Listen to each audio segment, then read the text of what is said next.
Did I brush you off? Is it your lack of friends? We never met. Even if you pretend, am I in your debt? I don't owe you nothing. Don't say something you'll regret. Hey, rage, don't waste it on me. Spite, life's telling you, don't waste it on me.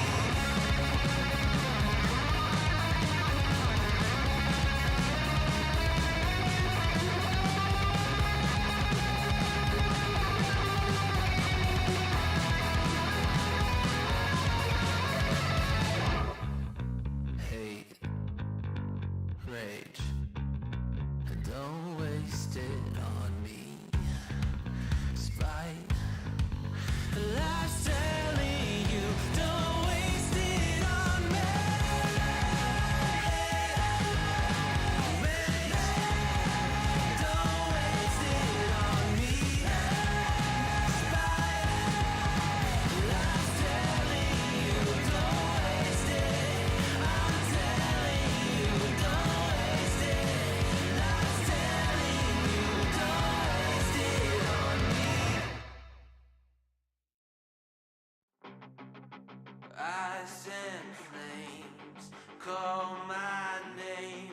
I freeze, I burn, I blame. I love, I hate the same.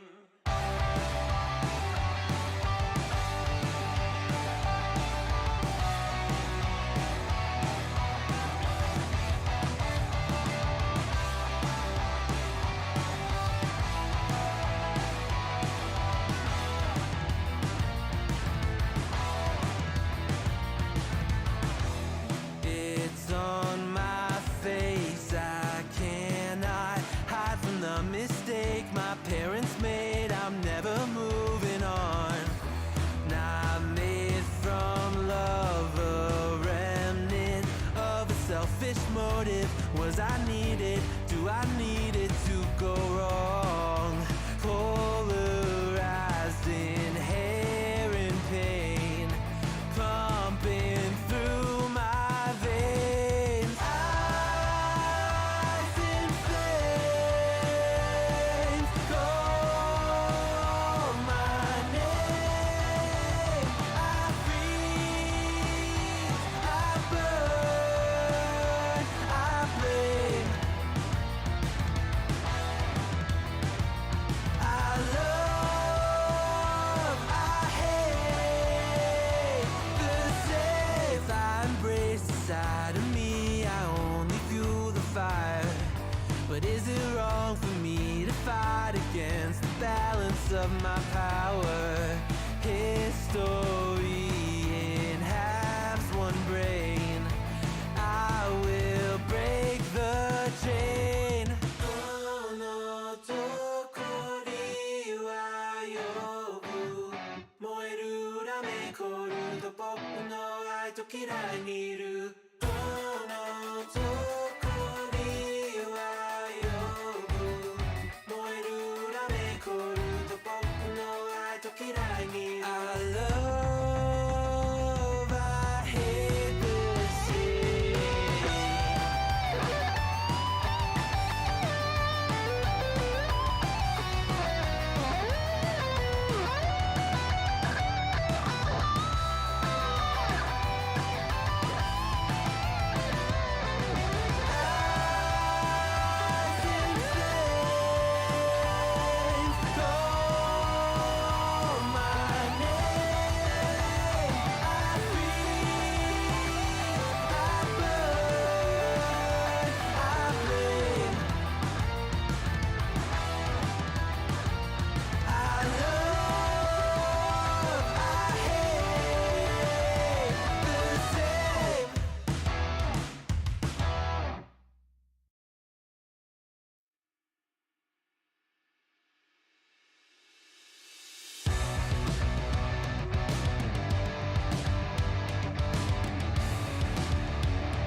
came up short today.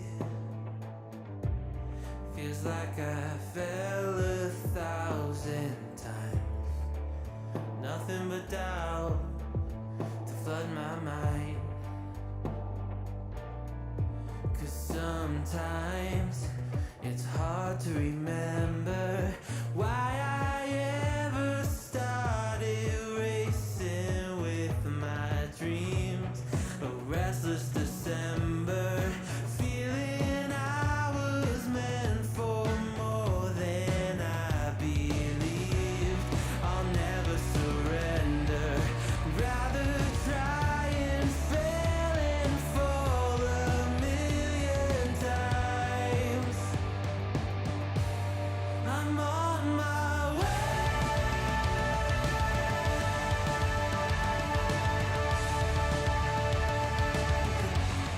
I'm on my way.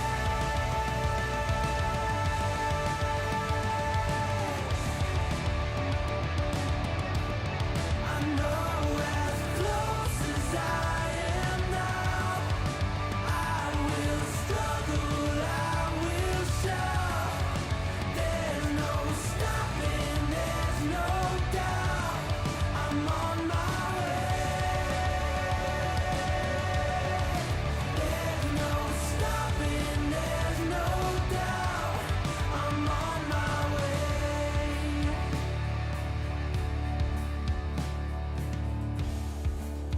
I swear I meant to do this.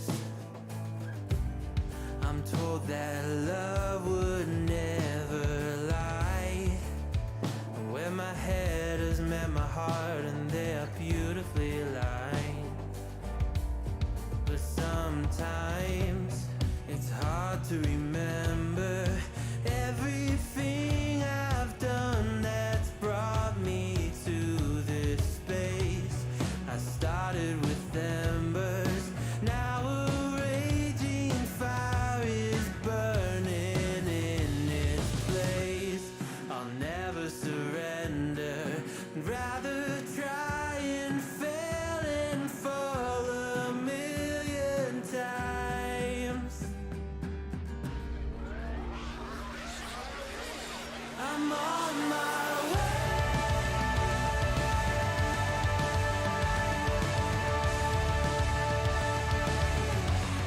I'm on my way.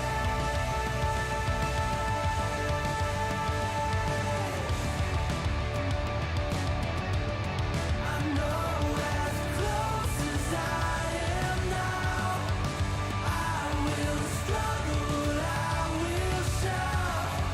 There's no stopping, there's no doubt. I'm on my way. There's no stopping, there's no doubt. I'm on my way. I know as close as I am now, I'm on my way.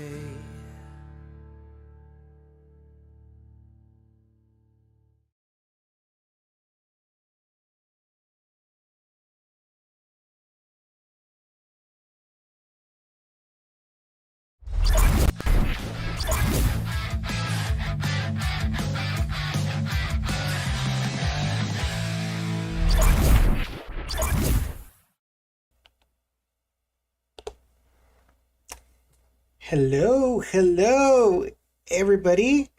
Welcome to another episode of the Down in the Valley podcast, brought to you by the Beautiful Game Network. My name is Edson Ochoa, and I am your co-host for this beautiful podcast. We are all here to talk about our RGVFC Toros. It's a special show today.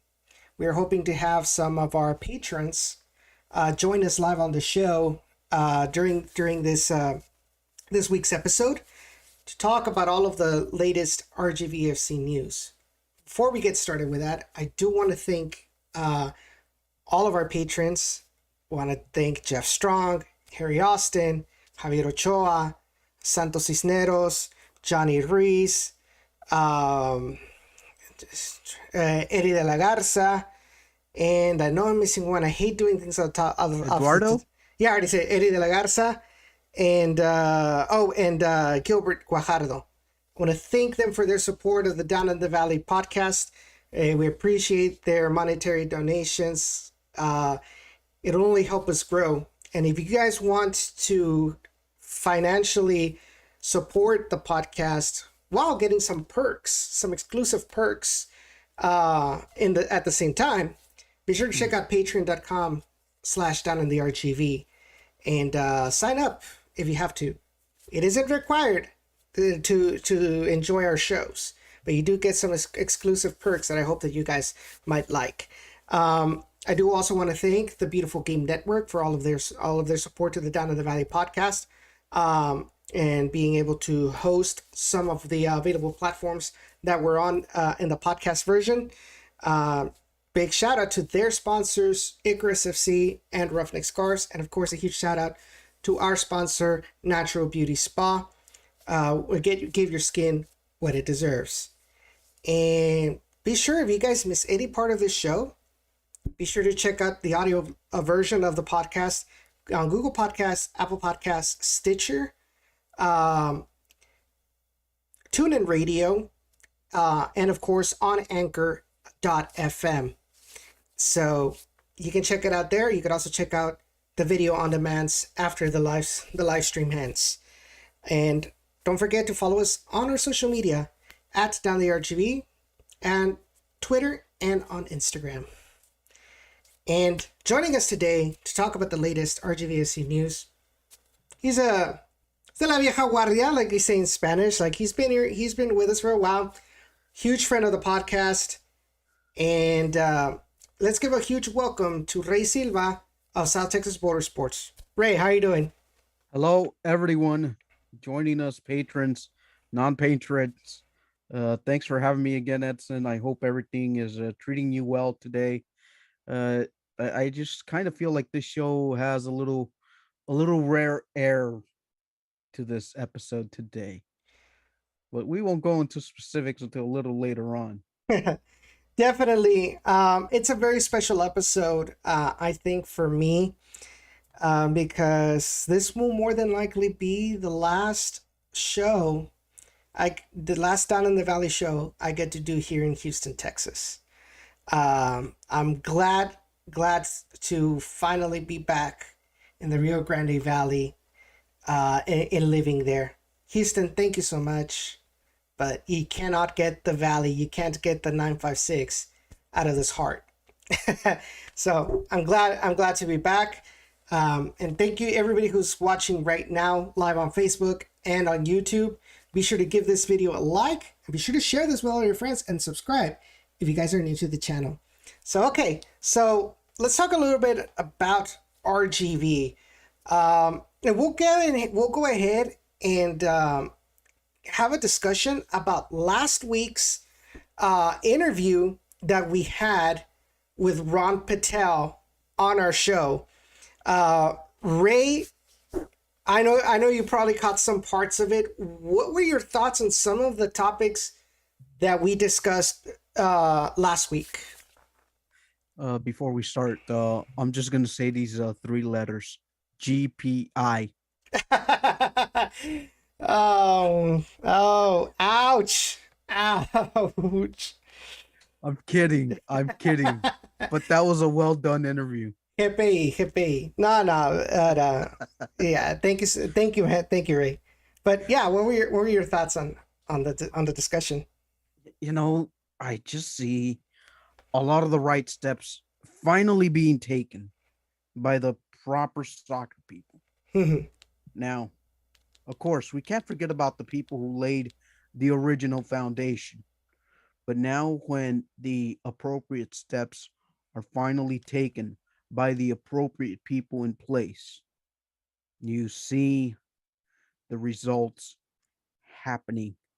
It's a slow process, kind of like the Roman Empire.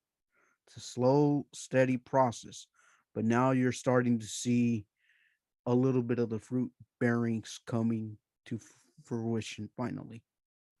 and I am just glad that Ron Patel is spearheading everything uh, head first. I And mean, it's not that he's doing it recklessly, but he's doing it responsibly, and that's, I mean, for me as a general sports fan, that's all I can ask. definitely, I think one of the things that he mentioned was when he came in, um, even though he has an extensive soccer or football, how you want to call it, background, being a Liverpool fan, living near Liverpool, supporting a local club over there with Chester FC, as he mentioned on the interview, and then working as part of front office with Albuquerque Soul, New Mexico United. Even with all of that background, he comes in and he was willing to, before making changes left and right, he wanted to learn more about our culture. He wanted to know more about what makes the Valley, and kind of cater this team to the fans of the Rio Grande Valley before making widespread changes. Another thing that I like is the fact that Ron Patel, he's a people person. He goes out there and talks to the media, talks to the fans, has a good connection, with the fan base, is open to ideas from the fan base. I mean, this is something we didn't have under Bert Garcia, and I know there's people that probably have no Bert Garcia, but to me, I didn't feel that kind of closeness and that open mindedness of taking the fans into consideration with the decisions that they make. Now, I'm not saying that he was horrible. I mean, every person has their strengths and every person has their weaknesses. But it seems to me, and this is a personal opinion of mine, and anything that I say that's an opinion, I mean, I take consequences of the words I say, right? It's one of the responsibilities of having a microphone right in front of you. But in my personal opinion, I feel like the style of presidency from Bert Garcia really wasn't compatible with the soccer culture, especially not the soccer culture of the Rio Grande Valley. And so by bringing in somebody that knows soccer like the back of his hand to make the necessary decisions, to make this team better, more competitive, more inclusive to the Rio Grande Valley, it's a huge decision, risky decision, I must ask. But I think like you mentioned, we're seeing the fruits of that decision right now. At the end of the day, the biggest standard is going to be what happens inside that green rectangle during this 2021 season. But from the outside of the technical aspects, we're seeing a lot of good changes, a lot of good upgrades, I must say. Let's get started with what we'll call it, the marketing, social media presence of this of the Toros has grown tremendously under Ron. Now we're seeing they're open to feedback from the fans, and I think that is very important, because at the end of the day, for soccer, it's a business. I mean, it's a business, but I feel like soccer tends to be a lot more inclusive to their stakeholders, which are the fans, and making sure that they are heard and that they are happy with the product on the field. I think that's what makes soccer so different. And it's something that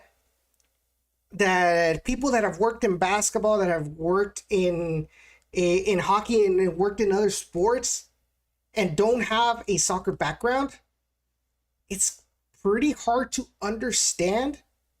But when you've grown in that environment all of your life, you have an idea what we expect out of a club, out of a soccer club. You know, I will give Ron a lot of credit for sticking with the marketing people, the communications people, and the sales staff, and even adding some more sales staff to uh get the ball rolling where it needs to be. Because you can see in other places where there could be a new president and he might shake up an entire thing. And believe me, I've seen it happen here.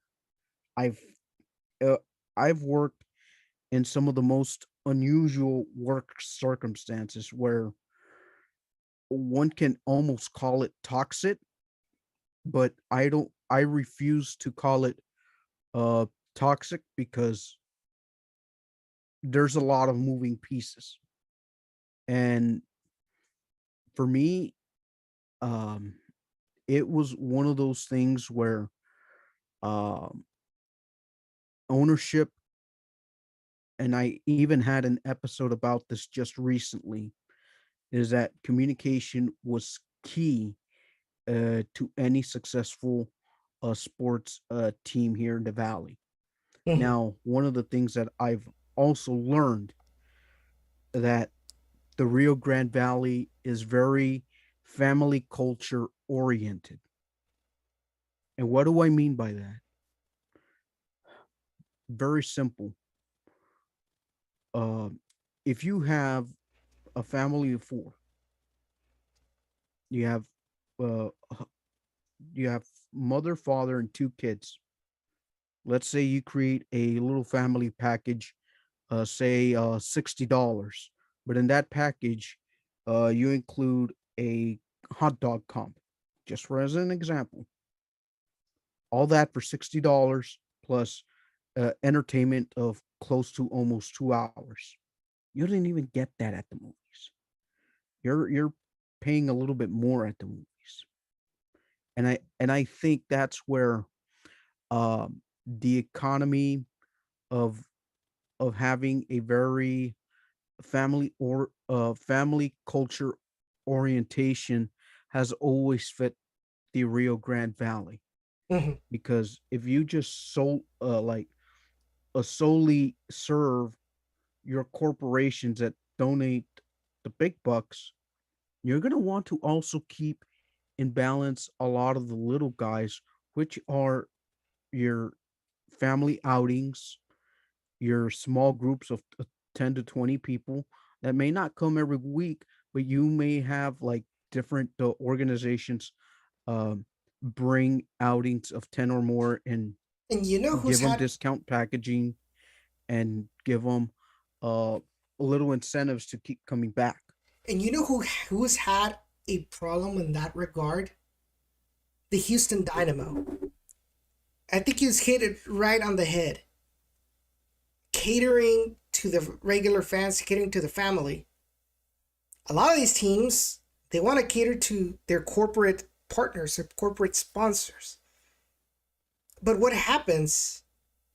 Uh, but what happens with the a lot of times with these corporate sponsors? They give them tickets or they purchase tickets. They give them away to their employees. But what happens? They don't even show up. Dynamo has that issue, and so a lot of you hear that, you see the comments. By the way, hopefully somebody can get rid of that spam message on Facebook, please. Um, be sure to report and block whoever posted that. No time for that here and down in the valley. Um, so the fact that Ron, I know, I think was it last season or the season before, where we had that the family 4-pack with the Toros. I thought that was an actually good idea, and hopefully we could see some more of that soon in this upcoming season. But continuing on, another aspect that I want to talk about, another topic that I want to talk about with you with in regards to the interview, the Puma deal. Like, what are your what did you get from that talk about the Puma deal, and was it something that you expected to hear? First of all, full disclaimer, I'm a thick guy, so I literally have no chance at Puma. So I'm glad that there's going to be some consistency with Puma. I'm really glad. Now, part of the 2.0 process that I would like to see, it's just one thing: the incorporation of a third color. Yes, we've seen sparkles of royal blue here and there. I would like for that color to be featured a little bit more regularly. And what I mean by regularly is like hopefully a third blue alternate kit. That's all I'm going to say to that. That's probably a little bit of a line of a little bit how can I state this? That would be my only suggestion. Just add a third color that is more full blown. um so he did mention that, but he did mention there was a possibility of a third kit. So kind of a review. He mentioned that there will be a home and away as normal, or there's a chance of a third kit. He also did mention that with this deal, there is a high priority, not in year one, more than likely not in year one, because usually kits take about a year to go through the creation process of design, of feedback from the soccer team, the creation of prototypes to the final product. It usually takes about a year. From what I read, I think it was in La Casaca blog. I couldn't find the article. I'm sad about that, but I know I read it on there. Yeah, and I read an article somewhere along that where it, like all these big name companies like your Nikes, your Adidas, Reeboks, et cetera, not only does the team have to pay these companies to produce, but it does take like a year to kind of like produce, being that they're like a third tier getting these products through other providers. Mm-hmm. So yes, I understand all that entire process. Yeah, and so for that reason, I'm not expecting a custom kit design this year. But probably for year two. What we do know, it's a 3-year agreement with Puma, and he is open to ideas on what would you like to see on a shirt, on a design that makes it the Valley. So tweet at him at Ron Patel 956 on Twitter. Tell him what would you like to see on a Toro shirt. Here's one idea. The usage of either Freddie Fender or Freddie Gonzalez, where HB Park lies. A little small tribute to him, or Freddie Fender. I would find it more feasible to do a Freddie Gonzalez tribute, probably on a third kit, rather than Freddie Fender, because I'm imagining with Freddie Fender, you'd have image licenses, and you'd have to probably make a deal with the estate, with the family, in order to use the name and likeness of Freddie Fender. Let's not forget he was huge in Tejano music, so I'm assuming there's some trademarks or copyrights that they'd have to go through in order to use this image and likeness on products, especially when those products are going to be sold for a profit. You know what I mean. Yeah. So I am hoping to see that maybe with Freddie, if a Freddie Gonzalez tribute is done, see a part of the profits going to a charity of the Help Gonzalez out a family. U.S. Help out a U.S. Veterans clinic here in the valley. Yeah, definitely. But that would be something that probably have to get in contact with the Gonzalez family.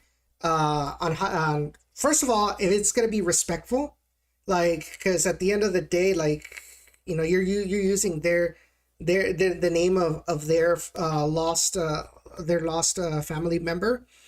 And then how would they like to see Freddie Gonzalez to be revered, remembered, you know. And I think what best way is to, like you mentioned, use For part of the me, profits in that shirt, in that possible shirt, to help out a Valley U.S. for, veterans. for me, this is the way I would approach it, Edson.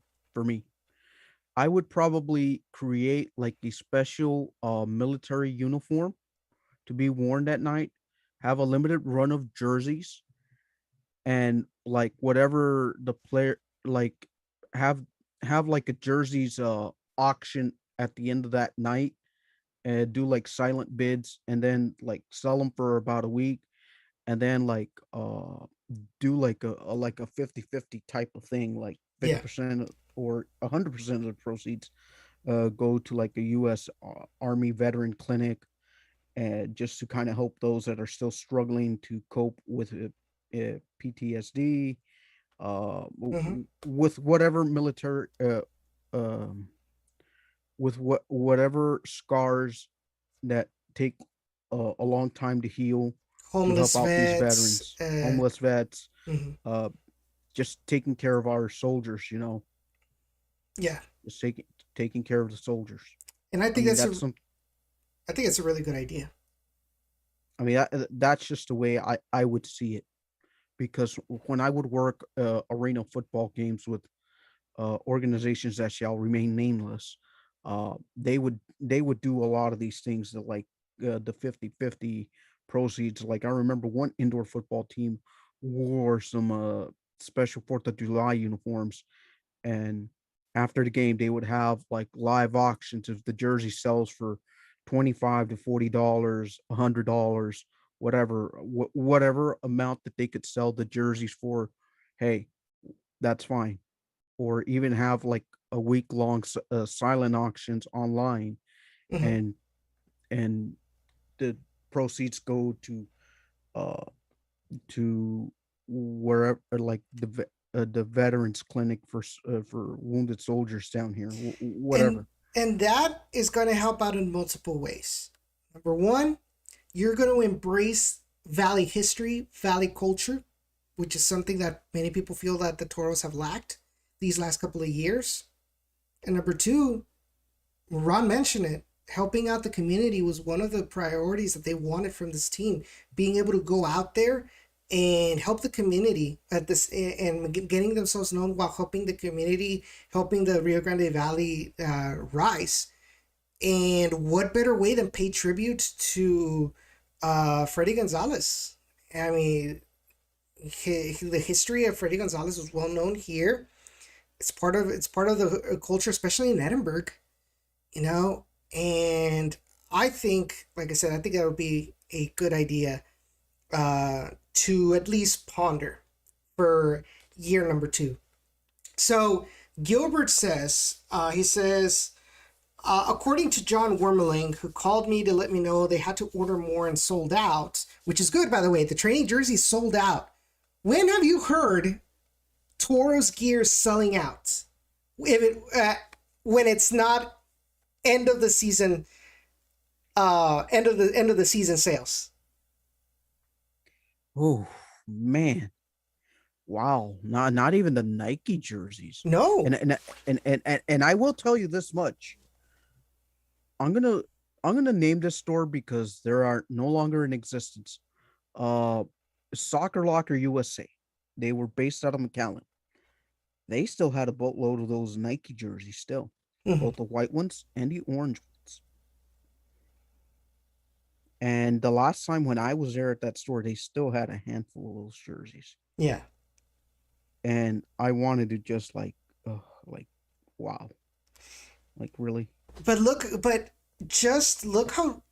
how far we've gone in just, I guess, I don't want to say it's just from one off season, because I think the foundation has been building since last season, since Ron was announced, but things didn't really go into our full control until December, when we announced our restructuring of the partnership with the Houston Dynamo.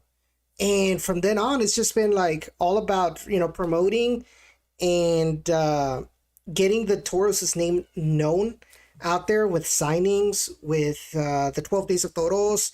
All of these programs and movements are the social media presence as well. And the fact that we had to order more, or the team had to order more training jerseys, and that's the training jerseys. That's the training jerseys. It just goes to show that when the fans start to realize, or start to see that this is their team, that this is the team that represents them, that's what you're gonna get. Now the bar has been set where now you have to back all of that up on the pitch. And that's gonna be I guess you could say, a good responsibility for the team. Like Ron said, you are not going to be the teams, the players, excuse me, the players are not going to be playing for a spot here in Houston. They're not going to be playing for that anymore. And some of them, like maybe Kembo, like Juan Carlos Azocar, or Kyle Edwards, who are still Dynamo, are still owned by the Dynamo per se. But other than that, you guys are playing for you're playing for the Rio Grande Valley. You're representing the 956 now. And so it's a bigger responsibility, and the fans are starting to do their part. And so now, once the team sets foot in HB Park for the first time in the regular season against New Mexico United, well, they have some big shoes to fill, because if they don't get results now, I don't know if the fans will ever be convinced about the Toros, for maybe even forever. And that's just the way it is. But yeah, so he said they had to order more and sold out. And we probably have to. It says that it's pretty cool that they're sold out, even if I gotta wait a couple of weeks. And as far as some ideas that he had, like for the kit, Gilbert mentions, I would like a kit with the 4-country map that they used on one of the shirts I bought. If you guys have seen the Blue Puma shirt, the t-shirt with the 4 counties, it says 4 counties, 1 family. That's a design that he's alluding to. He says it looks nice and clean. And honestly, that's one of the things that I had mentioned to Ron. I would like to see like a jock. I'm trying to remember what they call it. Jock tag. I think it's the one. Jock tags are the ones that go behind the collar. But if you guys, in fact, hold on. Oh wait, this dash kit doesn't have a thing in the bottom. So you know how in the Houston Dynamo jersey it has the Texas flag on that kit and the bottom of the shirt. I would like to see that silhouette of the 4 counties. I would like to see that on there. Just a little bit of personalization, because under Nike and Adidas, these were just pretty much run-of-the-mill shirts that you can buy at soccer.com or straight out of the Adidas teamwear catalog, and they just screen printed the sponsor and heat pressed the crest on, and that was just pretty much it. There really wasn't something that made it like personalized to RGVFC. Heck, you look at, who was it, Charlotte Independence this season? their goalkeeper kit is this one. So this kit right here, this orange kit, orange with white kit, same template, same everything. I thought it's their away uniform, to be honest with you. I think it was goalkeeper kit, because I think the white one is their away, the blue one is their home. Okay. Their goalkeeper kit was basically this kit, but with the Charlotte Independence logo and sponsor. And now it could be their third kit as well too. Who knows? Maybe they weren't really clear about it. They just came out. You just saw that shirt like in their promo pic. So you know. And not only that, they're getting rid of the racist owner too. Oh yes, thank you. At least finally the USL did something. Goodbye, Dan D'Amico. But anyways, moving on. Some final thoughts on the interview, Ray? Ron is taking every step in the right direction so far. He really is, and that's just something that he has taken the time to sit down, listen, gather the qualitative data to kind of piece out the season,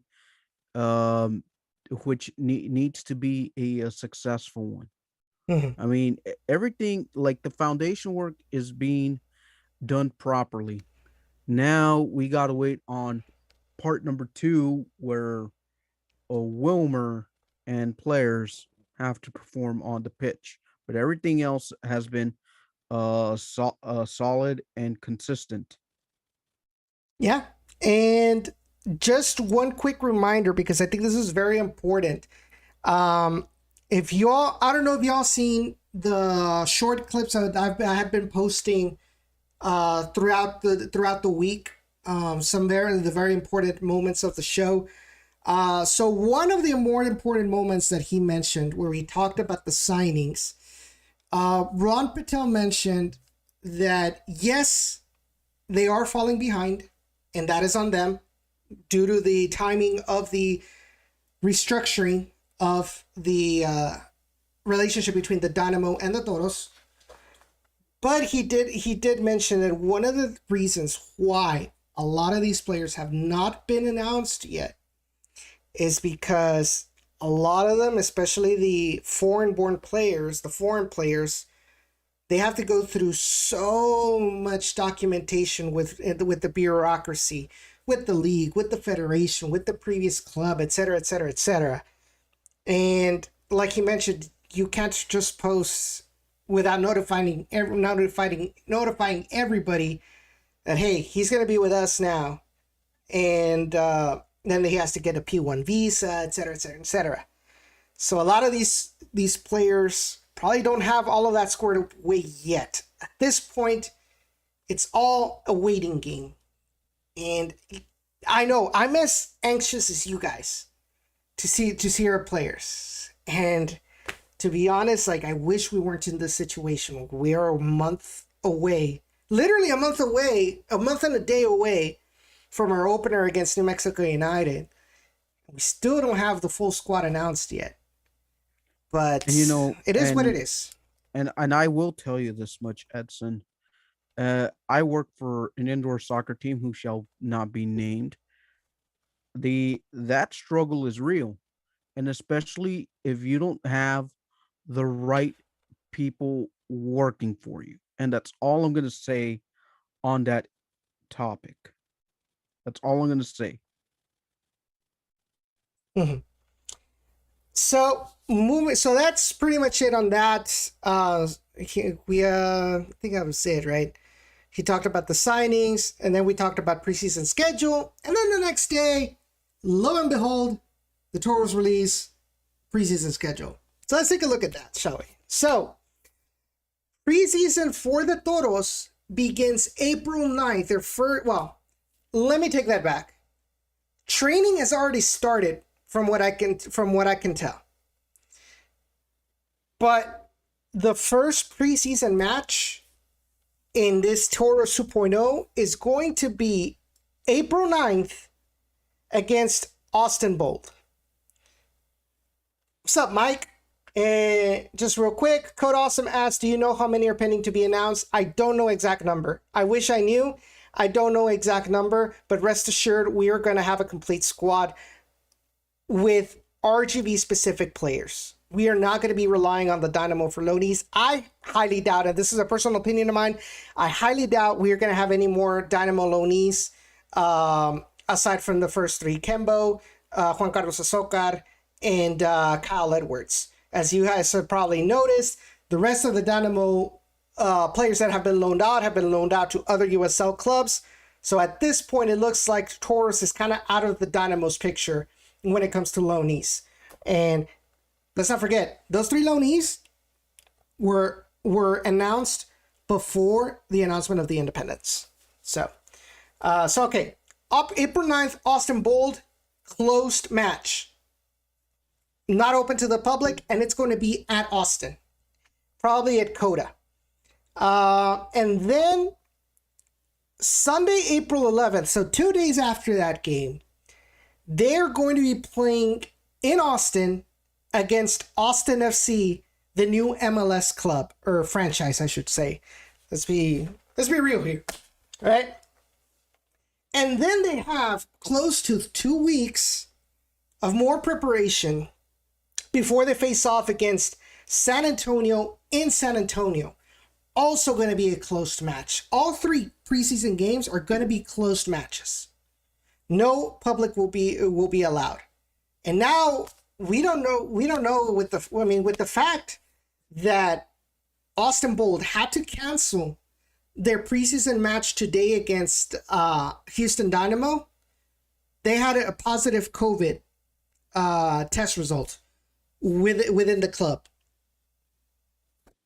We don't know if that is going to spread out to more players, to more staff members. We don't know that. We don't know if this is going to affect this preseason match come April 9th. I hope not. I really hope not.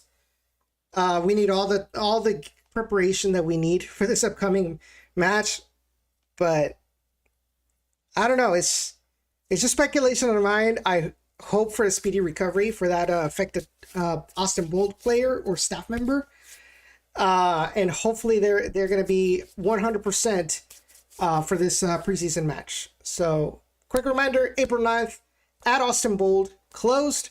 April 11th at Austin FC, closed match. Then April 24th at San Antonio, closed match as well. Ray. The fact that all 3 matches are going to be closed doors, this is not a knock on social media or anyone involved there. They're doing a fabulous job. I love their work. But don't be surprised if you see trialist goalkeeper, trialist defender, trialist defender, trialist defender as starting lineups. True. To be fair, this is a USL thing. Yes, and and and to be frank, I mean, there's a total of 14 players officially announced. 14 of them. 7 of them are foreigners.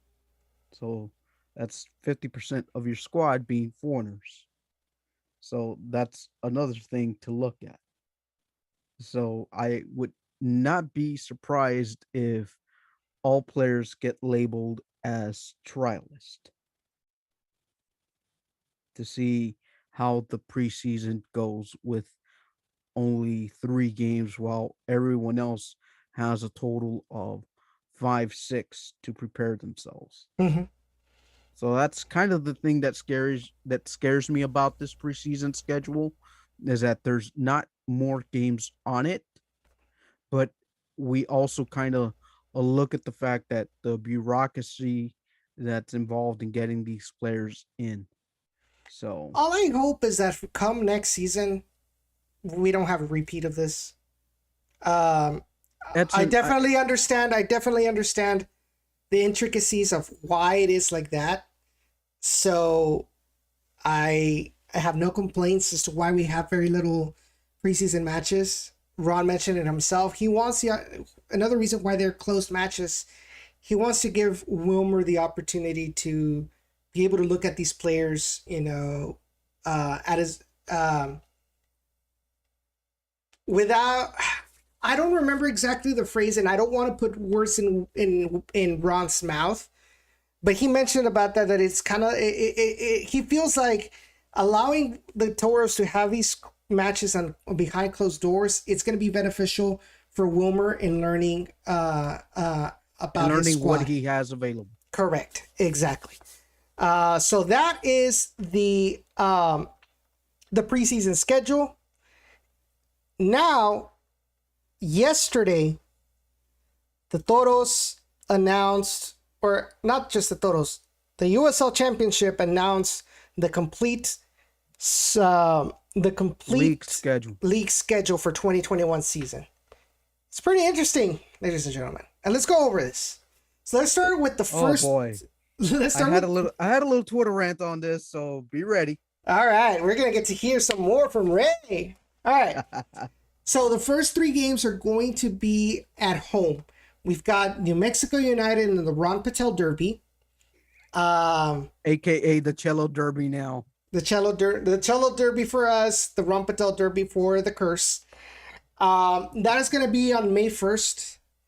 And then 6 days later, Thursday, May 6th, San Diego Loyal and USA legend Landon Donovan comes to the Rio Grande Valley.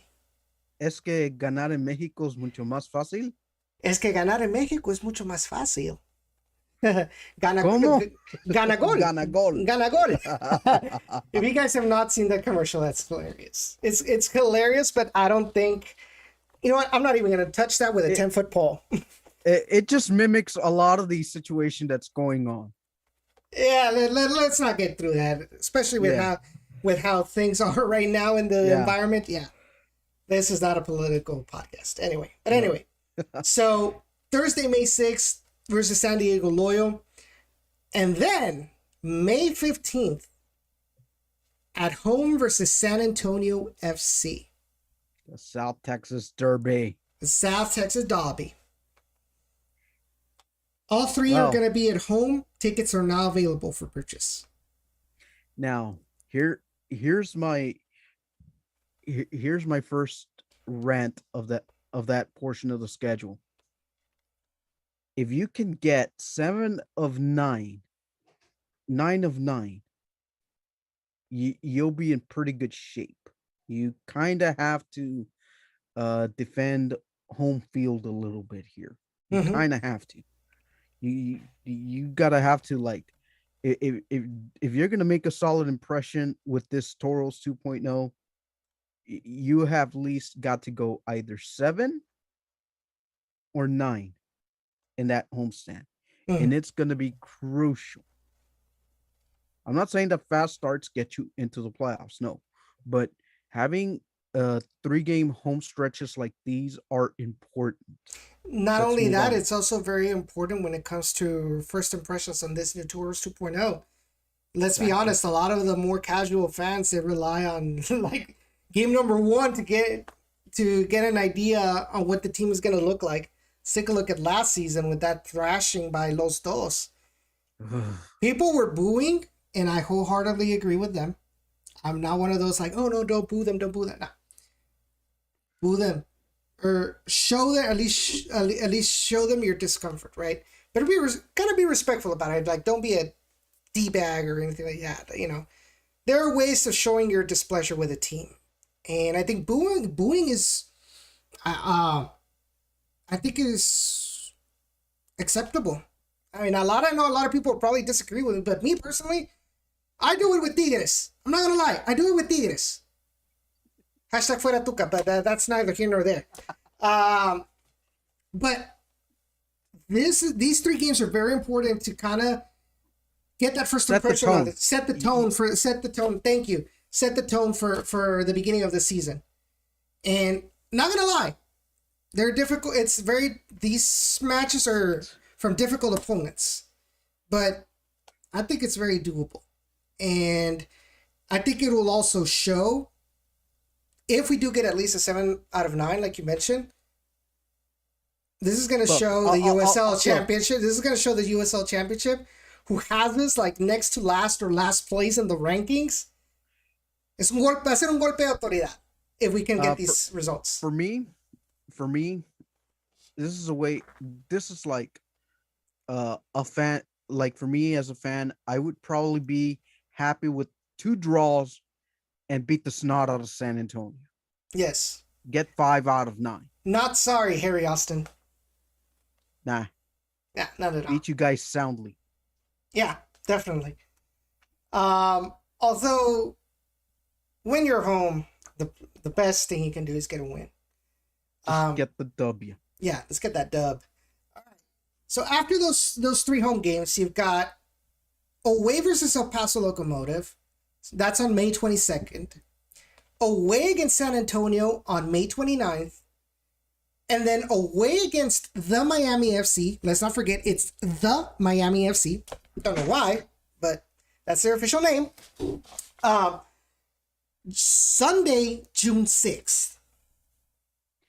Again, the Toros were not very strong on the road. Mm-hmm. Yet alone, they haven't been strong on the road these last 3 seasons. Yes. And under Wilmer, the team historically played pretty decent on the road. This is one of those road trips where if, again, you can walk away with 5 out of 9, beat the snot out of San Antonio, get a draw at El Paso, which is feasible, get a draw at Miami, which is, again, somewhat feasible. Why not? But, again, that's just me being the fan. Mm-hmm. But and let's not forget, and I just totally forgot what I was going to say, so scratch that. but yeah, now I remember what I was going to say regarding Wilmer. The only bad thing about it is Wilmer historically with the Dynamo, really bad away. It's like it was a night and day difference with the Dynamo, with Wilmer's Dynamo. They were really good at home, and for some reason they forgot how to play when they went away. It's like they had stage fright or something. I don't know. It's just like it was Dr. Jekyll and Mr. Hyde. It was just that big of a difference with home results and away results. So I don't know what to expect, to be honest, from this Toros under Wilmer. Will we see the Toros of 2016, where they were decent on the road, or will we see a Dynamo-esque Toros on the road? I don't know. That's a huge incognito. And well, like I said, these 3 first away games are gonna set the tone for the rest of the season. So, but for me, I kind of like the idea that the USL has kind of adopted this intra-conference matchups. It's going to test the living daylights out of everyone. mm-hmm. It's going to test everyone, okay? It's something that, for me as a general soccer fan, I like. I like it. And for me, it's just, I'm a fan of, like, let's not play until the final. Let's meet in the regular season. Let's see how good we are. So Gilbert says, he actually says, on that note, it's cool to see that there are some Eastern Conference teams coming over. And then mentions Landon Donovan is the only time I'll bring a non-Toros jersey to the game. Hope he signs it. Probably not. Good luck with the COVID. And you know what? I will say this. I will venture and guess myself, and if I'm wrong, I'm wrong here. But I think the only other time when the Toros did play an Eastern Conference team, hello, St. Louis FC inaugural year. Hi and bye. Because you guys, St. Louis FC, you guys kept flip-flopping like burger buns on a stovetop. You're really doing the St. Ludigans really dirty right there. F in the chat for St. Louis. F in the chat for St. Louis. I like St. Louis. I like St. Louis. And then Gilbert also says, I'm not so sure about these early games with a brand new team, but by week 5 or 6, I think they'll gel and get stronger. Maybe, yeah. And you know what? I'll give them a little bit of credit because, like Ron mentioned, they're a little bit behind that 8 ball, and I think he has a very, very legitimate point there. I really do think he does. The problem is a lot of these casual fans, they have no idea about this. They just go by results. That's true. But Hey, hey, if you can get the results, oh man, that'll be great.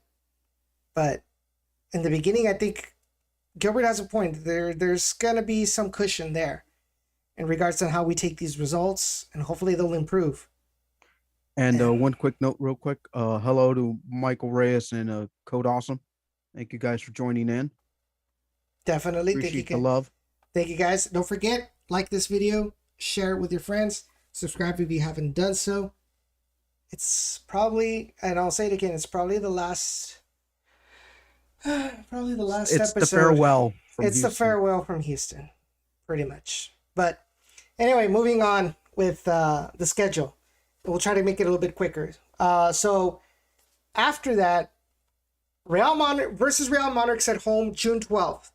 Then 4 days later, on Wednesday, June 16th, we're going to be hosting Austin Bold FC. And then we travel away to San Antonio FC on June 19th. So that's going to be an interesting week right there because you've got a midweek games in that particular week. Then you travel, or actually, you come back to the HEB Park and you're going to be hosting FC Tulsa in a 3 o'clock in the morning game. Que no me oiga Ronnie porque me pega. You weren't there, bro. You weren't there. Save that for me. Deja los golpes para mí. Yo me tomo el machetazo. Yo recibo el machetazo. Ok. Pégale a él, no me pegues a mí. No me pegues en mi cara bonita, Ronnie, ok? Cara bonita.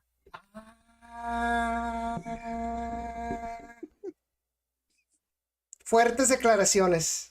No es que quiera ser lioso, ¿verdad? No es que quiera ser lioso, como dijo Chavana. Pero esas son fuertes declaraciones. All right. So Friday, June 25th against FC Tulsa. Then at home for another Wednesday match, June 30th against El Paso Locomotive.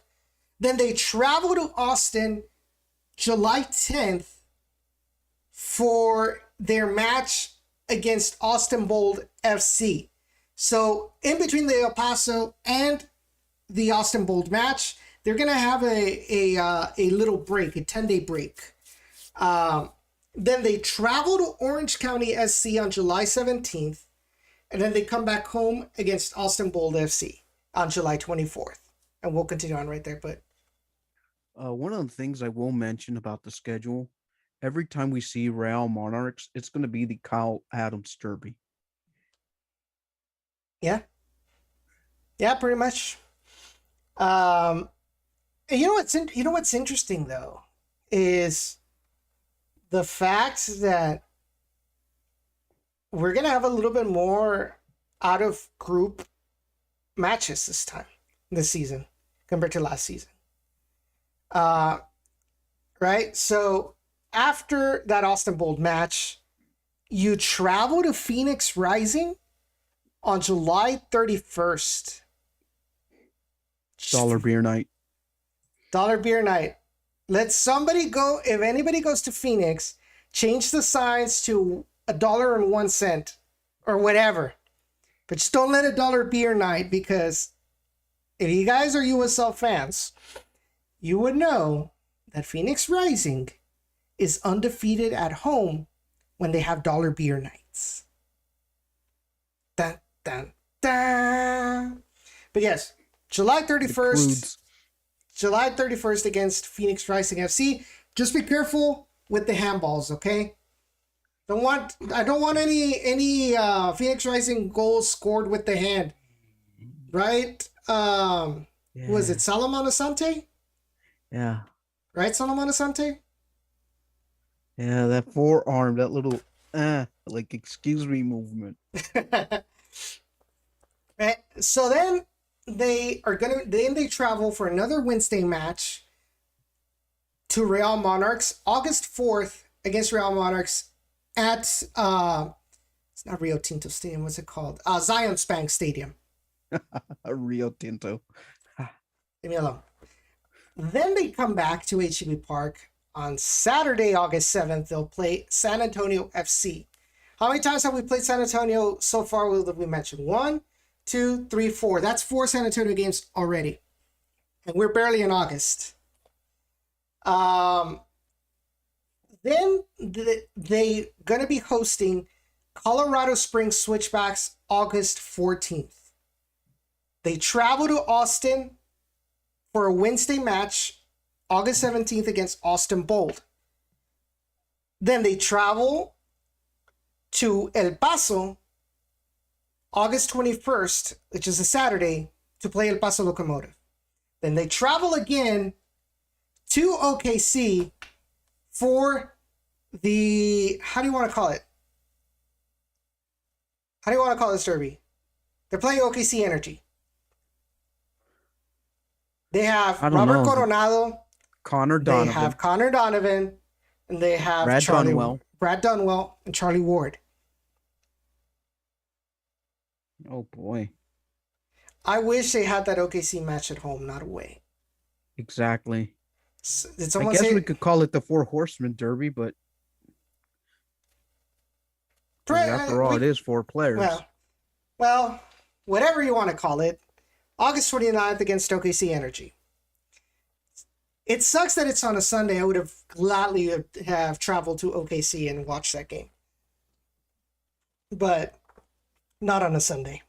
So then, here's an interesting one. Saturday, September 4th, at home versus Loudoun. How do you pronounce it? Loudoun or Loudoun? I say Loudoun United. Loudoun United FC. I just call them DC United too. Well, you have a point. So Loudoun United will be coming to HEB Park Saturday, September 4th. Then they travel away on September 11th to Colorado Springs Switchbacks. Hot take alert. Go ahead. I see no value playing the same opponent on back-to-back weeks. None. There's no added value. None. Explain yourself, my friend. Okay. After DC United 2, you travel to Colorado Springs. Mm-hmm. A week after, you come back and same the host team. You host the same team the week after you just finish playing them on the road. Correct. Saturday, September 18th, you're going to be hosting added value. Colorado Springs. None. But what do you mean by no added value, though? Why would I want to see the same Colorado team that I just played them a week before? I mean, it just makes no sense to me playing the same opponent back-to-back weeks. Mm-hmm. None. I see no added value. Unless Colorado Springs has some sort of a weird midweek match before coming down to the RGV, then fine. But I see no added value to their I see no added value facing the same team on back-to-back weeks. Seems fair. None. So, after that September 18th matchup against Colorado Springs, you're going to travel to New Mexico United on Wednesday, September 22nd. Then you're going to come back home on my birthday, September 25th, against Atlanta United 2, a team we've never played against. Then we're going to be hosting the week after, October 2nd, Real Monarchs. Travel back to New Mexico United on October 9th. Then we're going to travel again to Colorado Springs on October 16th. Then you're going to come back home on October 23rd versus New Mexico United. Then you're going to host El Paso Locomotive on October 30th. And then you're going to travel to Real Monarchs on October... What? That can't be right. That cannot be right. So the way they have it on the website, October 23rd against New Mexico United, October 30th against El Paso Locomotive, and then October 27th against Real Monarchs. So, Whoa. yeah. So Well, it should be probably home match against New Mexico, away match against Real Monarchs midweek, and then at home versus El Paso Locomotive to end the season. Here I go with something I want to say here. With not backing my own hot take, but you know, Colorado Springs is going to have that luxury of hosting El Paso Locomotive before having to come down and play the Toros on Saturday here at HB, Saturday, September 18th. So there's so much for that little hot take of seeing the same opponent. I mean, our RGV is going to be seeing perhaps a tired out Colorado team by then. Mm-hmm. And so that is the conclusion of the regular season schedule for the USL Championship for the RGVFC Toros. I like the fact that we're playing teams that we've never played before. I like that variety. I'm not a huge fan of having the San Antonio games concentrated in the beginning of the season, and then having the New Mexico matches pretty much concentrated at the end of the season, barring the home opener. I feel like maybe they could have done a little bit better kind of spreading them out, but then again, like, making schedules is really complicated. So at least we're back to having Copa Tejas. At least we're back to playing all Copa Tejas teams multiple times in the season. Here's hoping we don't have to deal with an outbreak of positive COVID players or staff members, not only with the Toros, but throughout the whole USL Championship teams. Here's hoping that for a better 2021 season. Here's hoping for a full, healthy 2021 season as well. Thank you. So, there were some additions to the USL roster since we last talked, to the USL roster, to the RGV roster since we last pretty much talked, on a regular episode. I know last week, because of the interview, we didn't really talk, or I didn't really talk about the newest additions for the Toros. And now you have another addition today, the return of RGVFC Toros Academy product,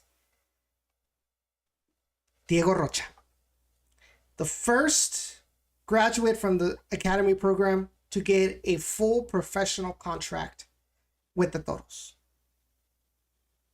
That has got to be, sorry, Ray, that has got to be historic and should be applauded by the soccer fans of the Rio Grande Valley. Not just Toros fans, but all soccer fans of the Rio Grande Valley.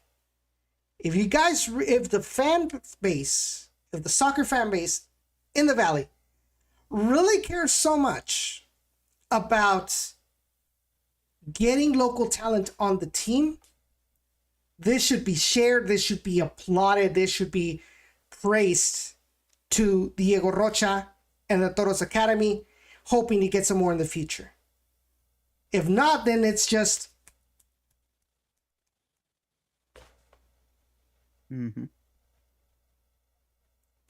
Porque bien que andaban, no, es que local talent, blah, blah, blah, blah. When Chelo got a contract with New Mexico United, ni pío. And you know who I'm talking about. And Edson, just real quick, little off topic here. And UTRGV has just come back from down 0-3 to beat Houston Baptist in overtime 4-3. No. Le pasó la tragedia. No. No seas negativo, William Gonzalez. Well, Houston Baptist had a 3-0 lead. Just slightly after the break, they got a quick goal, but then UTRGV finds a way to score 4, and they have an overtime period. And next thing you know, pasó la tragedia for Houston Baptist. Did Willie's was this men's or women's soccer? Men's. They had a midweek match in Willie Houston. Akio play? Yes, he got on the score sheet as usual. Nice. But yeah, it's a 4-3 final. So Good job, Vaqueros. yeah, right now they're in the top 2 places right now in the WEX men's soccer right now. Congrats to them. If you guys want to hear more about UTRGV sports and other local sports, be sure to check out South Texas Border Sports Podcast. I mean, he has a lot of experience in that. And I know there's a lot of people that are wanting to know more about UTRGV, whether it's soccer, whether it's baseball, basketball, whatever, any kind of sport that UTRGV handles. He's your man right there. So be sure to subscribe to his podcast because it's really good as well. All right. Let's try to help each other out, help each other grow, man. Because the more these kind of podcasts grow in the Valley, the more informed the fan base is going to be. The less how am I trying to phrase this? The less probable that the fan base will be fooled by people spreading misinformation. I didn't say anything, but anyway. Okay, so going back with Diego Rocha, what are your thoughts on the signing? I absolutely love it. And for me, honestly, I thought the first guy that would have been signed would have been Brandon Morales for me. Mm-hmm. But, I mean, I'm allowed to lose some, and I'm glad that it was Diego Rocha who got that first contract. And it's time for hopefully the academy can send more talent up to the first team. Hopefully. And to be honest, I think Diego Rocha, the games that he played, I mean, he didn't play much, and I think he was playing under a USL Academy contract. Mm-hmm. So it wasn't really a professional contract; it was an academy contract. But Diego Rocha actually had a couple of appearances. He had, let me get you the correct information from the press release. He made 3 appearances in the 2020 season. Mm-hmm. One of them was against San Antonio. Yes. And to be honest, he really did not look really lost out there. Like he looked like he deserved to be there. Like he held his own. He held his own. He held his own, and he actually one game I'll never forget that he held up his own was against OKC on the road, where the team just had a very depleted defensive bench, and he came in with about 30 minutes left in the game, and he pretty much held up veterans like Atiba Harris and some of the other more established USL Championship players not on bad the road on that turf. Not bad for a 19-year-old whose only experience was academy games, you know, and the fact that he didn't have stage fright, that that shows good stuff about the player, and I'm glad that he was signed into a professional contract. So he played, like I mentioned, he made 3 appearances in 2020 with only 1 start.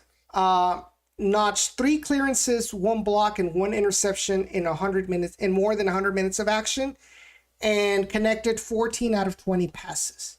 So pretty good numbers for a young center back.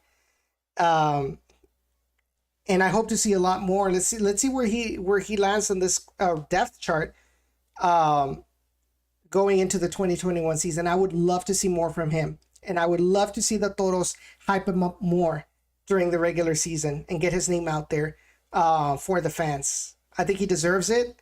But now he has a bigger responsibility to like, okay, now I'm a professional. What I did with as an academy product, now I gotta multiply it tenfold. So we'll see how Diego Rocha handles this added responsibility. But I have faith that he'll do great.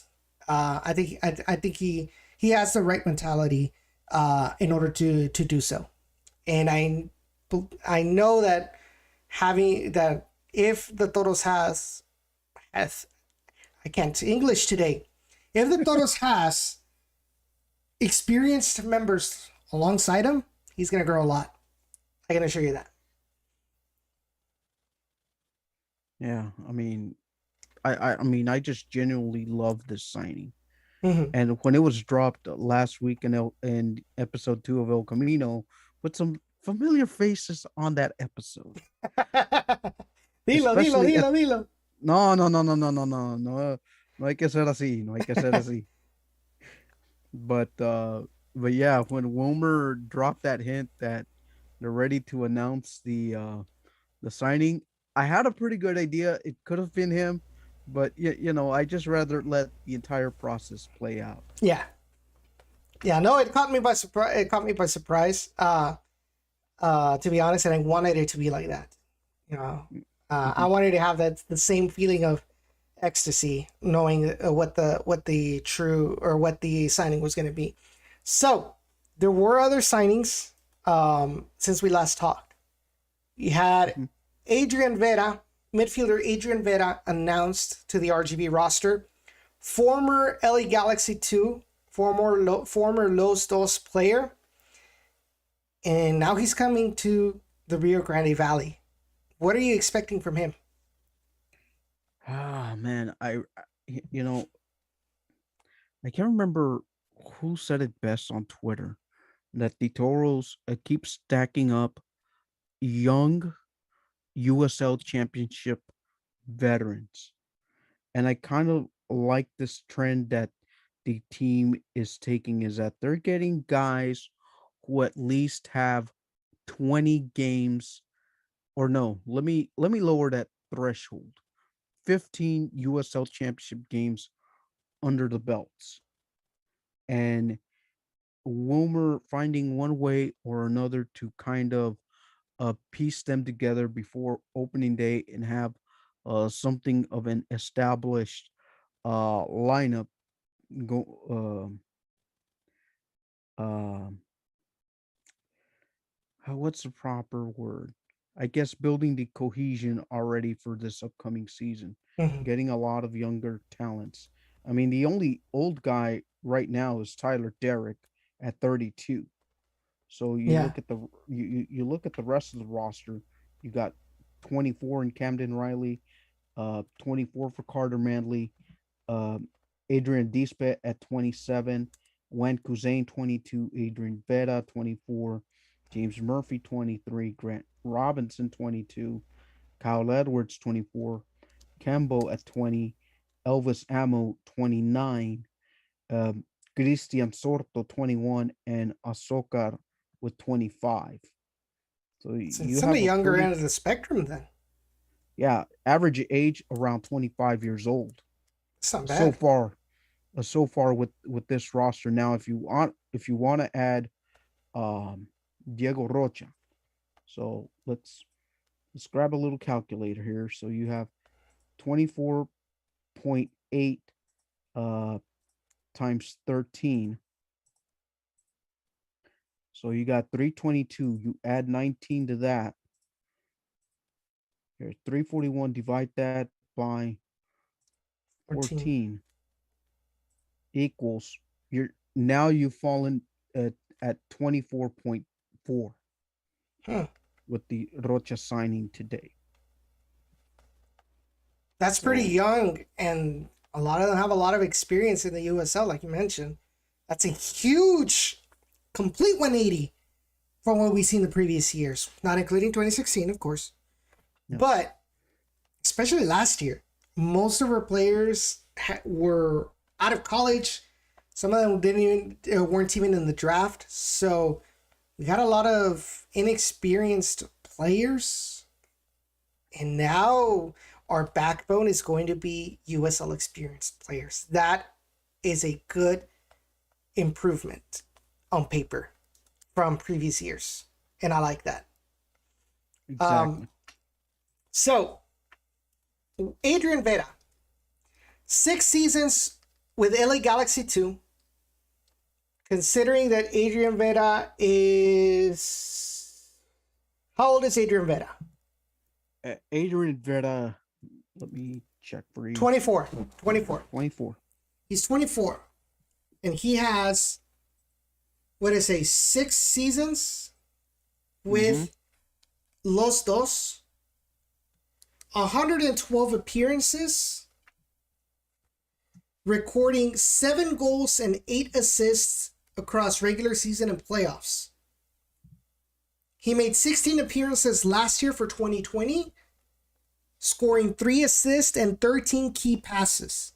A key element, besides Augustine Williams, that Los Dos made it to the playoffs last season.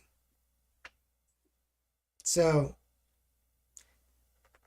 in total, since 2017, 70 chances created with 78.8 passing accuracy, while also recording 79 interceptions and 375 recoveries defensively.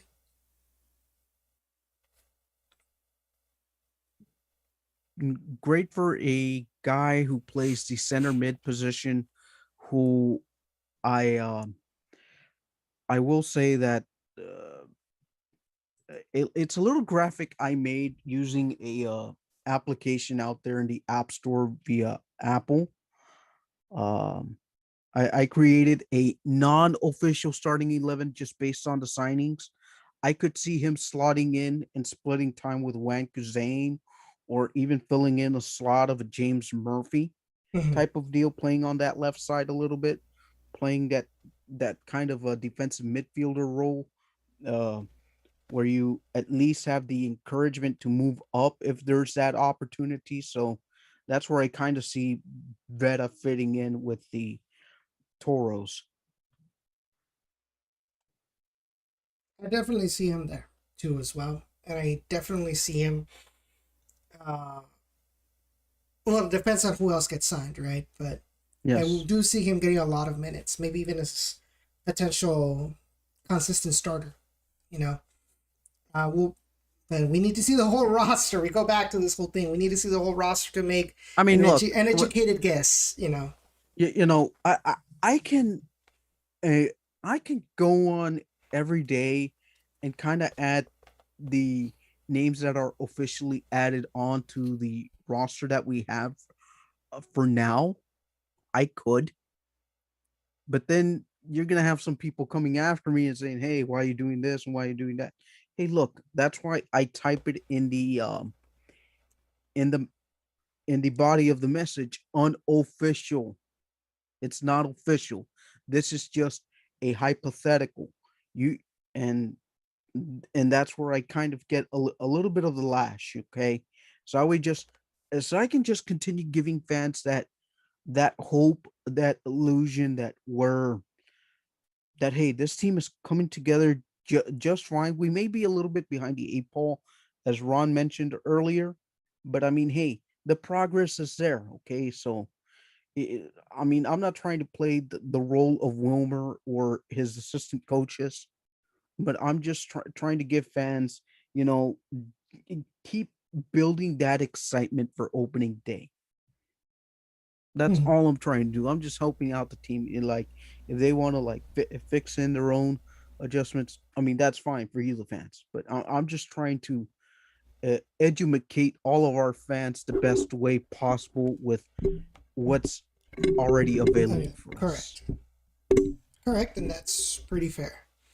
And it keeps the Toros on the front loop in discussion. You can say. Yes. Yeah. Definitely. I mean, it's not bad. I mean, right now the roster's officially at 14 right now, so I mean, I like what I see so far. So Hmm. far, I mean, we'll just see what the coming days and weeks will bring us. So another signing that was made for the Toros, Christian Sorto, coming in from Lowdown United FC. Christian Sorto has experience playing in the USL. He is 21-year-old. He has played 2 seasons in the USL Championship. He made 4 starts and 9 appearances in 2020, recording 391 minutes of action. 7 shots, 5 on target, and an assist. And then he says the midfielder also notched more key passes, 9 key passes, and posted a passing accuracy rate of 72.4%. In 2019, he made 4 starts with 2 goals and 2 assists with Lowdown United. I can't even say it right. Wow. And both of those goals were scored against Atlanta United 2 in 2019 in his debut. He actually traveled with DC United with the first team to play a friendly match against the Bermuda national team in 2019. And he is a DC United Academy member. Here's one of the funny things that I found out about Christian Sorto. According to Transfer Market, Mm-hmm. he holds a dual nationality, El Salvador, right? And United States. So I don't want to see what happened the other night with JC Obregon and Honduras. Yes. Yes, I know. That's a name I want to see back as well. And just give the guy a big old bear hug You know, for doing what he did against the U.S. Yeah. I feel bad for him, dude, seriously. But Christian Sorto actually was with the under-23 El Salvador camp back in the end of January. Mm-hmm. He didn't make the cut for the Olympic team or for the Olympic qualifiers team. But Yeah, you should ask Jorge Clara about that one. I will actually. I will send him a message and see what he thinks about Christian Sorto. But yeah, I guess you can say that he's kind of getting an eye from the El Salvador camp. So this is going to be a good opportunity to showcase what he has with the Toros. We'll see if he gets minutes, right? And then another signing. And this was also from Loudoun United. Elvis, help me out here. Ammo. Yeah. Elvis Ammo, excuse me, also came in from Loudoun United. He is a Ghana native. I'm trying to find his age actually. 29. 29. He's 29. He started 10 matches for Loudoun in 2020, scoring 4 goals with 20 shots and 6 on target. Oof, that's almost 25% shot accuracy. Which is kind of good in a few ways. And then in 2019, he made 4 goals, 24 shots, 11 on target. Much better stats right there. Mm-hmm. For Loudoun's inaugural season, scored a game-winning goal against St. Louis FC on October 9th, 2019. F in the chat.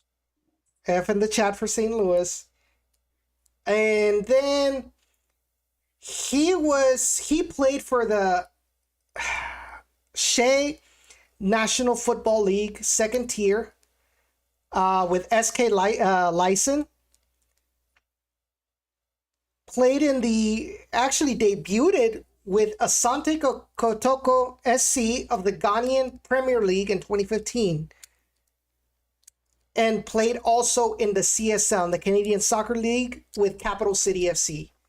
So he has experience in soccer. He has a lot of experience. I mean, he's been around the globe per se.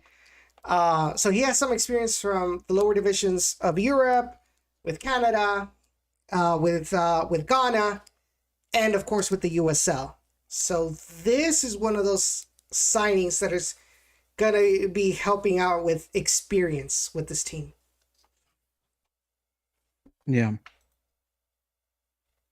Yeah, I kind of see him playing that other striker role alongside Juan Carlos Azocar and Kyle Edwards. I Mhm. kind of see him I kind of see him as being that striker that the team was lacking last season.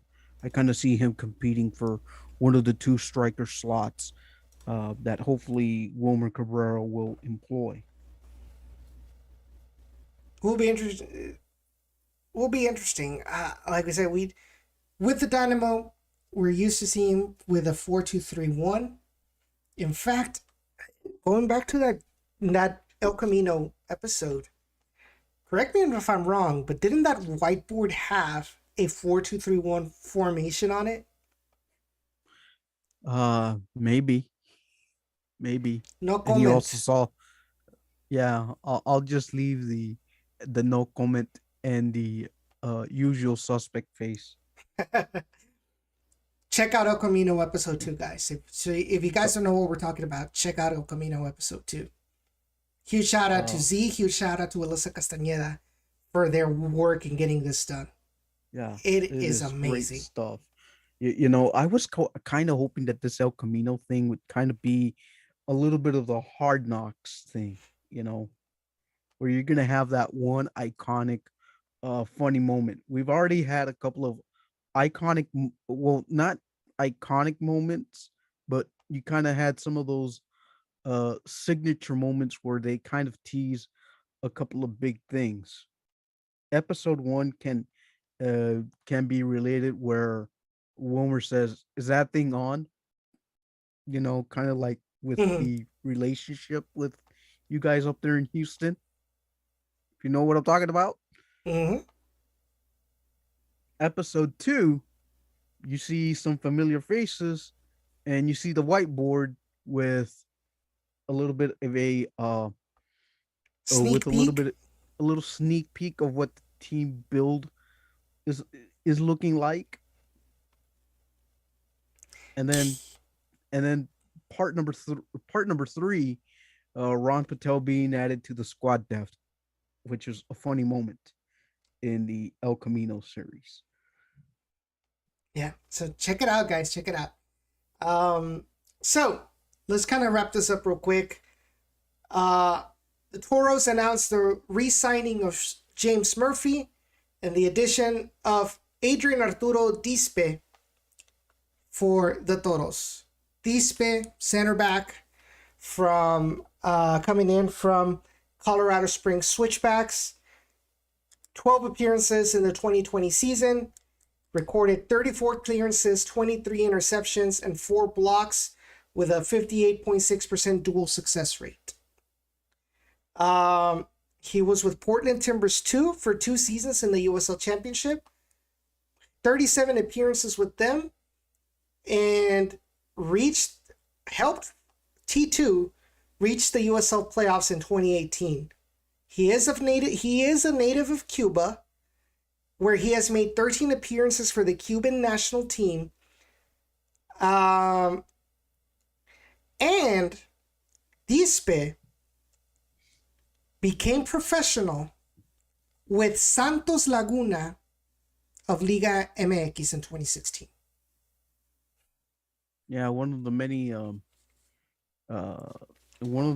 Cubans that defected their own soccer team, and now all of a sudden you read an article on a small shameless plug on CONCACAF, where Cuba is starting to call some of these guys back that have defected the country and come back and hopefully represent them. But I hope that DSPEC gets that opportunity to represent Cuba in a near future.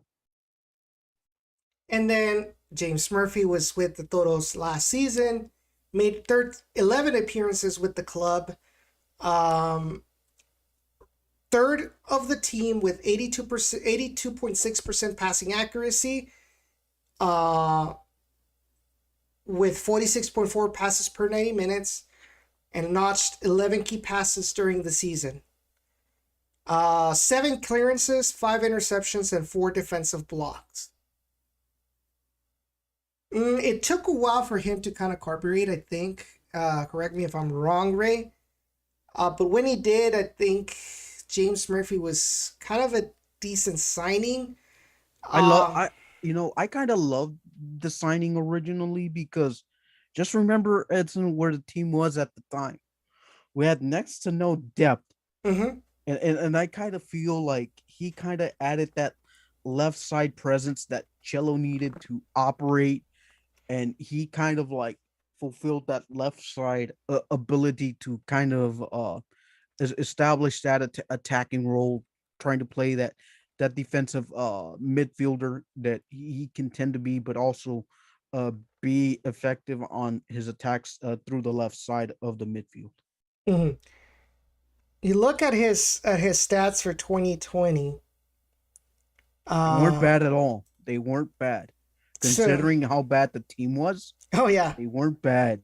So he mostly played a center mid position. 9 games in that position, 2 games as an attacking midfield, 1 game as a left midfield, 1 game as a defensive midfield. He had 1 assist. Yeah, 1 assist. And so once he got into that groove with that 3 midfield lineup with Cello and Kembo Kibato, things started to chug along a little bit for him. Yeah. And as you mentioned, he was a mid-season acquisition. So we'll be interested to see how he does with a full season and a preseason with the team. And Gilbert, thank you so much. Thank you so much for tuning in. Appreciate Enjoy your movie, Gilbert. Yeah. Please don't ruin it for the rest of us lonely children here. please. I want to know Please on my own. Think about the children. Someone think of the children. No. He's already dead. He's already dead. You gotta love The Simpsons. But yes. Anyway, many quotable moments. Oh yeah, definitely. That's why The Simpsons are The Simpsons. You know, that's why they have the what do they call it? The cultural the most running animated series. And it's a cultural icon too. But we are deviating ourselves from the team. So, if I'm not mistaken, well, I don't think we talked about Carter Manley being re-signed. No, we might have.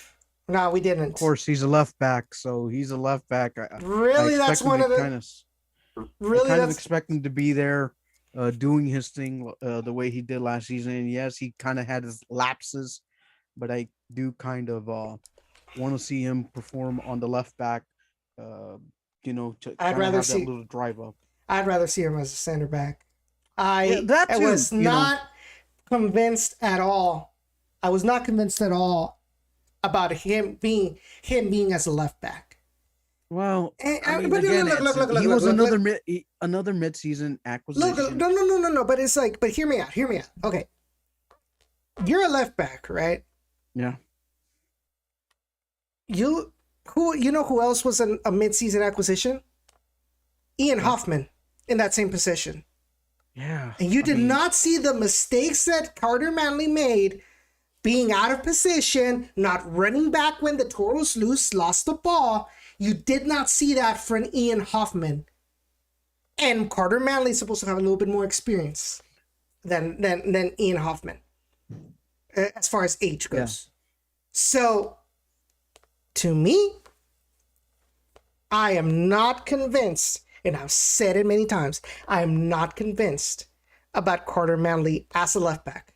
As a center back, I have nothing to say negatively.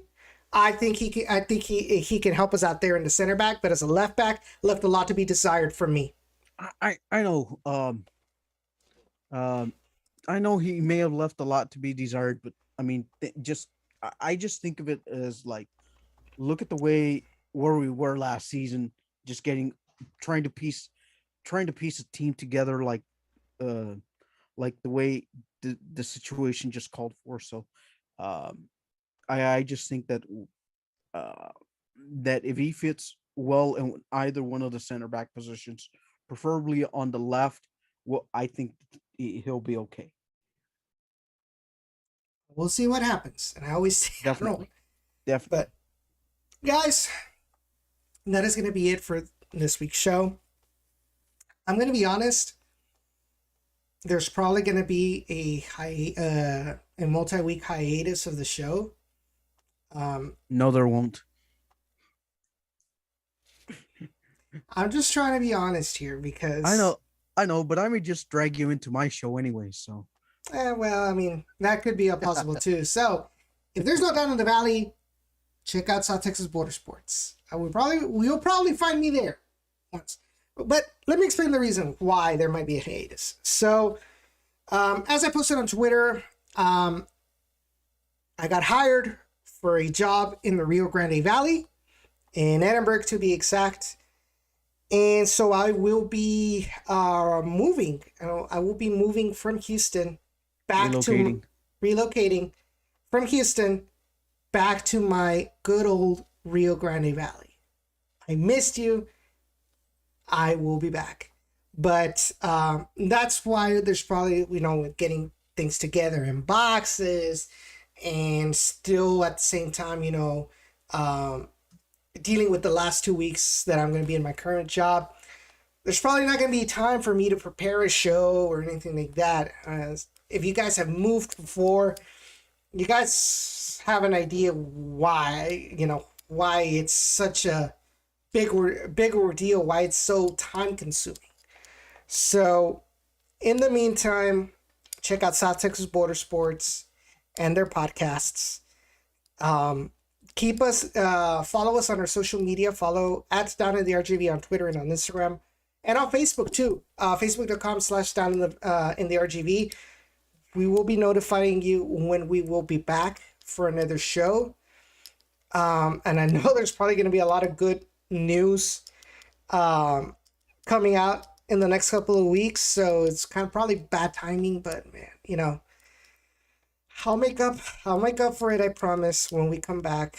And yeah, you guys see, I know, right? Because the season's about to start and it's going to be big. And you guys deserve to be informed all about the Toros. So just letting you know ahead of time to not be surprised if we don't have Down in the Valley episodes for the next maybe like 2 weeks. So...